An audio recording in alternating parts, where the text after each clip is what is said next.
सभी कल्याण मित्रों को मेहता सहित सादर जय भीम। आज संविधान चर्चा भाग 4 में आप सबों का स्वागत है। आज मैं संविधान के आर्टिकल 1 के बारे में बात करूंगा। भारत के संविधान में बाबा साहब आम्बेडकर ने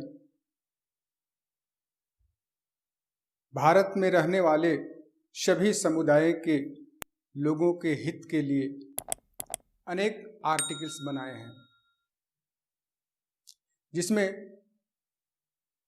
एक आर्टिकल है जिसके माध्यम से उन्होंने इस देश का एक संवैधानिक नाम दिया है। वह है भारत के संविधान का आर्टिकल 1।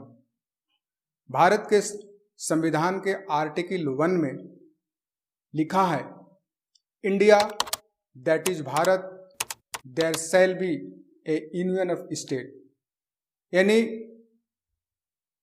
इंडिया अर्थात भारत संघों का एक राज्य होगा।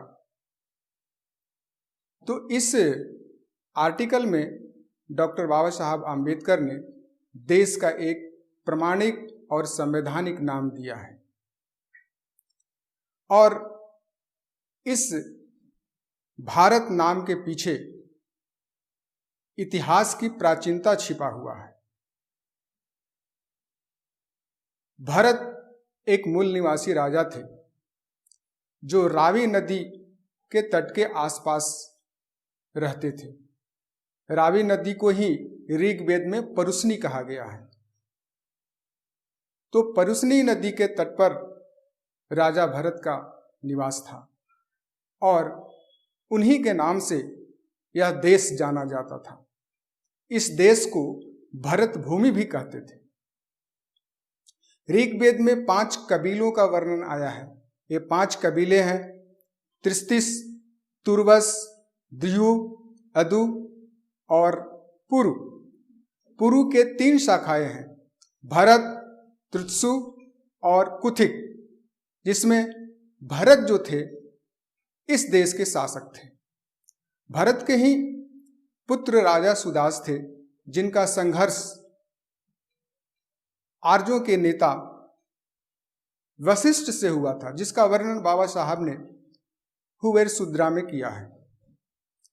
तो इस प्रकार जो भरत थे वो भारत के मूल निवासी राजा थे, और वो गौरवशाली राजा थे, प्रतापशाली राजा थे।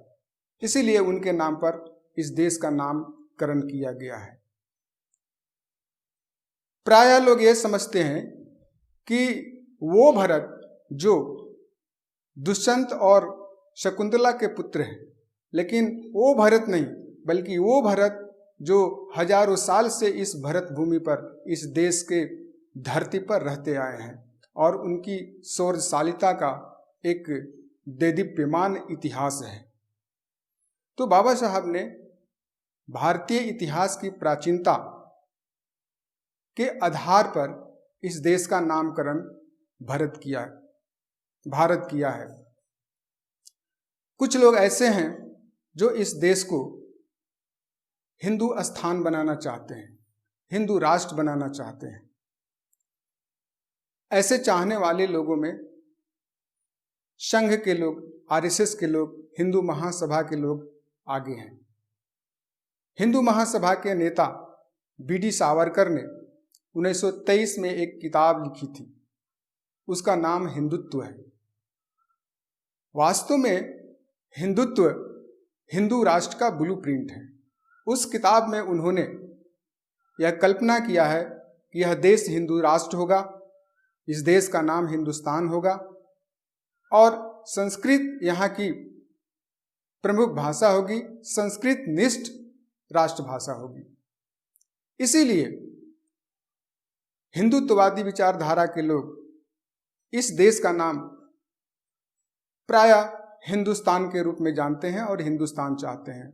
और मैं देखता हूं कि इन दिनों सारे लोग इस देश को हिंदुस्तान कहकर के ही पुकारते हैं, जबकि होना यह चाहिए कि जब संविधान ने इस देश का नाम भारत दिया है तो हमें भारत ही कहना चाहिए। तो इस प्रकार इस देश की नामकरण की प्राचीनता है। बाबा साहब को यह मालूम था कि यह देश मूल निवासियों का देश है, इसलिए इन्होंने इस देश का एक सुंदर नाम दिया है, शौर्यशाली नाम दिया है, प्रतापी नाम दिया है।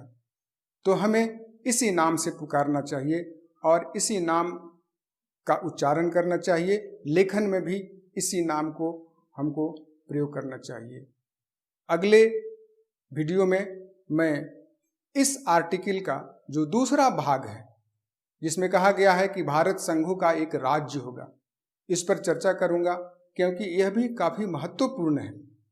इस देश का जो नामकरण है वो बाबा साहब ने इतिहास की प्राचीनता के आधार पर दिया है, लेकिन जो भारत संघों का राज्य होगा यह भारतीय समाज व्यवस्था के अनुरूप उन्होंने भारत में जो शासन की जो पद्धति है उसको संविधान में लागू किया है।